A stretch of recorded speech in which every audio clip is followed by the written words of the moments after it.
Hey viewers, welcome to a new video in Video Geeks series where we discuss the topics to increase and expand your knowledge.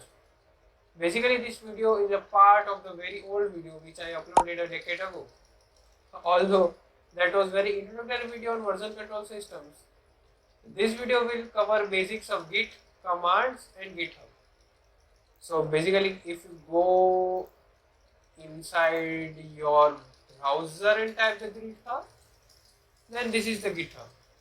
So let's get started without wasting much time.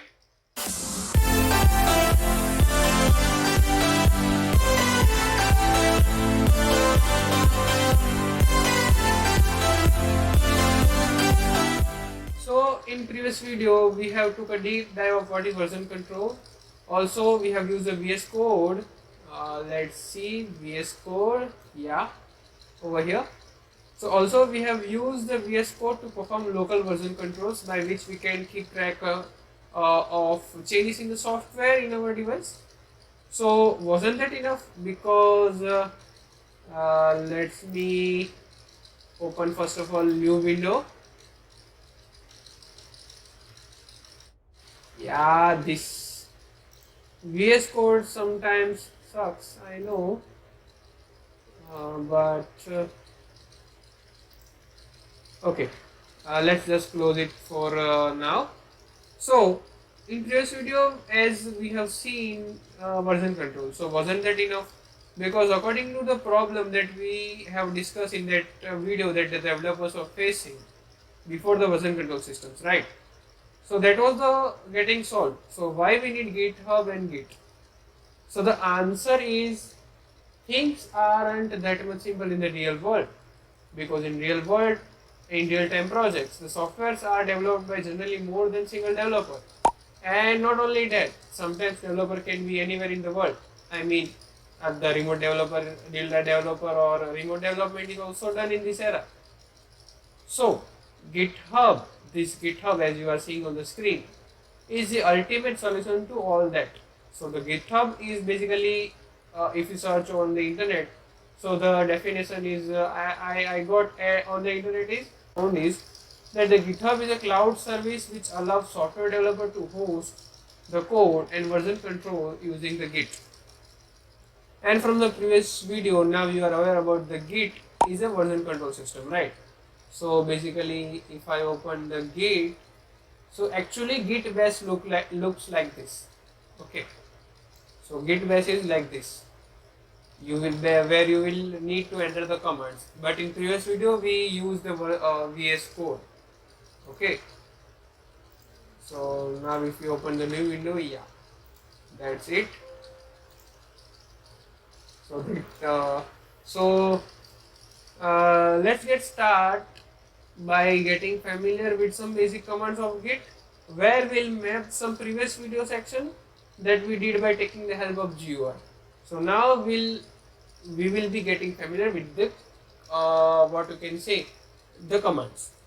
So before actually we start the commands, let's understand some. So now before we start on the commands, let's understand some terms. So you might be aware about the repository. So repository is nothing but a root folder where you will put all your code of your software. Let's say we have folder.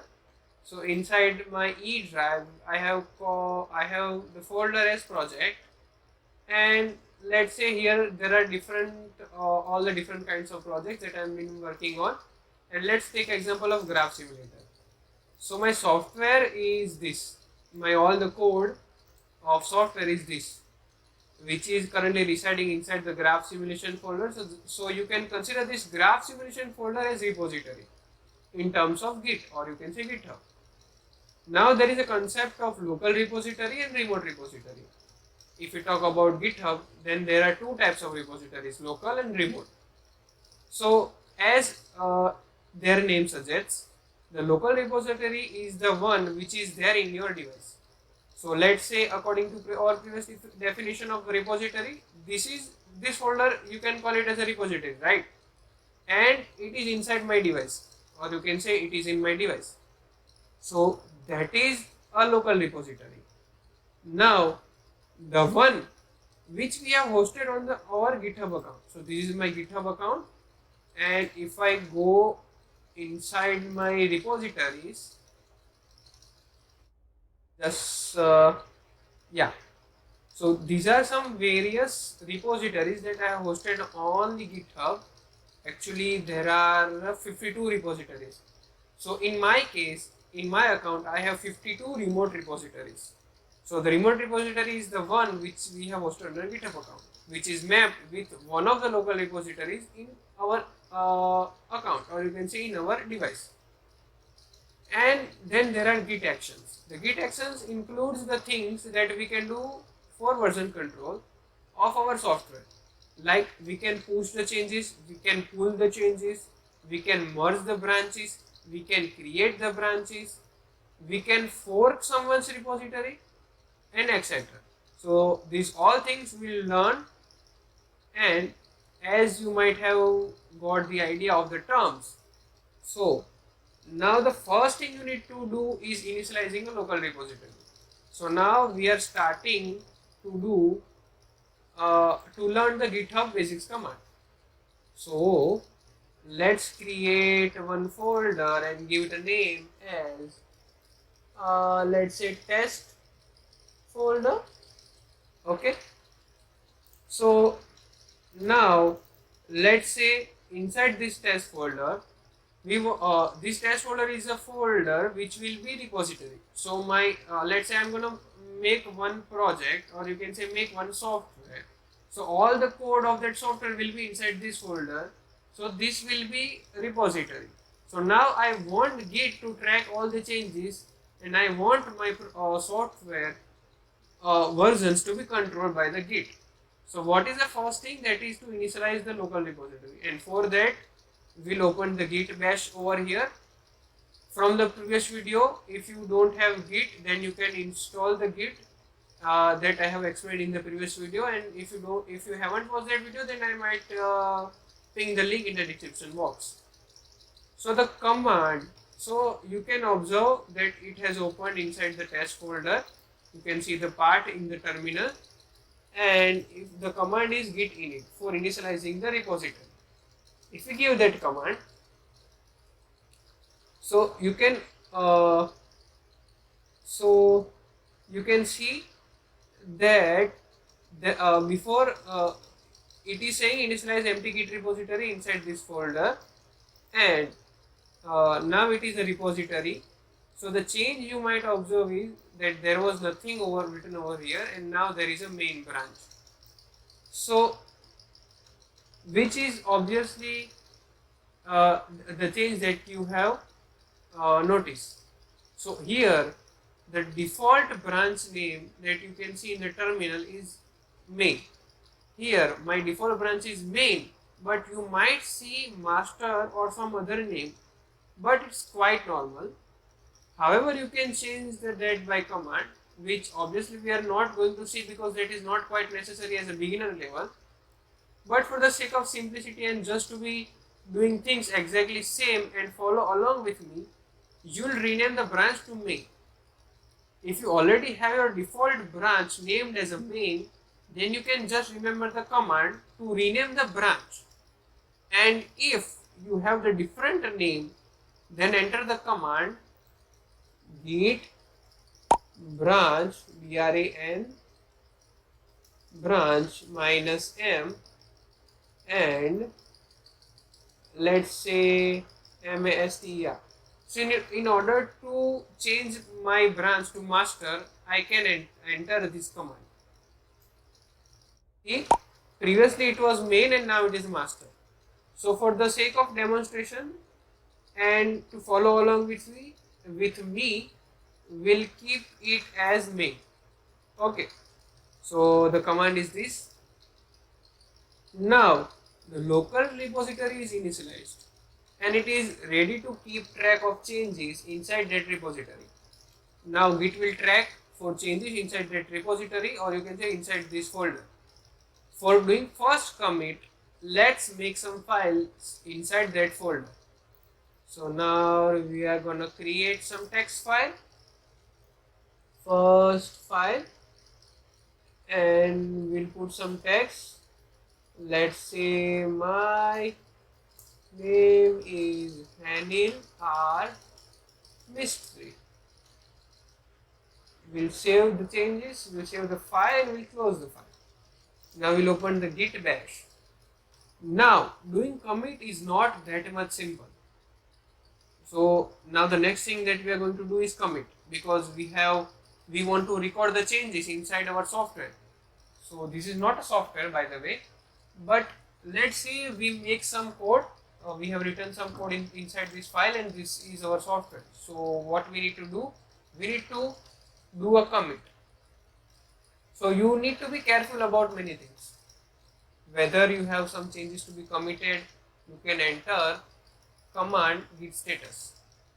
So you can enter the command git status to see that whether you have some changes to be committed or not. So the git status command, it will show you the changes that git has tracked and yet not committed. It means, in simple words, that these many changes are there and has not yet been recorded in the version history. And in order to understand the output of the git status command, you will need to understand about the types of files that can be there. And there can be several types of files, such as untracked file. You can see untracked files, which is first file.txt. So the untracked files is the file which is not there, which was not there in the previous version of the software. So that is the untracked file. The modified file is the file which was there in the previous version, but the file has some changes. The added file, which means the file is inside the staging area. We'll discuss about the staging area later. Okay, and it is ready to be committed. Deleted, which means the file which was there inside the in the previous version, it has been deleted. Renamed, the file has been renamed. So if you go git status commands output, if you go for the documentation, then you will find all the details about output, and you can see there are several types of files, and you can get the details from the over here. But for now, let's just keep it the discussion to the limited portion, since we are gonna learn the basics only. We'll open that folder and we'll open the git bash. Now in order to commit, you need to take the files inside the staging area, right? We were discussing, I told you that we will discuss about the staging area. So you can refer the staging area as a container where the files can reside, and when you do the commit, the files which are there in the staging area, that will be recorded. Now the question arises that how to put the files inside the staging area, right? So the answer is simple, by using one simple command, which is git and add. Now remember, there are several options that you might go with git add command. If you want to add, let's say there are many files inside this untracked files, or there are several files. Now if you want to add particular file, then you can actually, what we can say, type the file name with git add, which will add the single file inside the staging area. And let's say if you want to record all the files, then simply you can use period. After git add, you can use period, which will by default add all the files that are there in the output of git status command. Okay, so we'll use git add dot, or you can say git add period. Okay, and now you can verify that after the command, that whether the file are added to the staging area or not, by entering the command git status again. Okay, so let's enter git status command. and you can see in new file the changes to be committed. So this file is inside the staging area and it is ready to be committed. So that is the meaning of staging area. Now you can make a commit using the command which is nothing but git commit, and it is recommended to use option -m which stand for message, and you put the message inside the double quotes. Let's say first. So with each commit there is an associated unique commit ID that can be used later to roll back to any commit from the current version. You can enter the command and do so, but again, as a beginner that is not much important. Also, it is recommended to enter commit message with each commit using option -m that we have just did. Well, that is considered as habit of good, so-called good developer, but also the point to be noted that it can be used to see that what new has been done in that commit. So that is a good practice of coding. Now that's how you can play. Let's just before that add.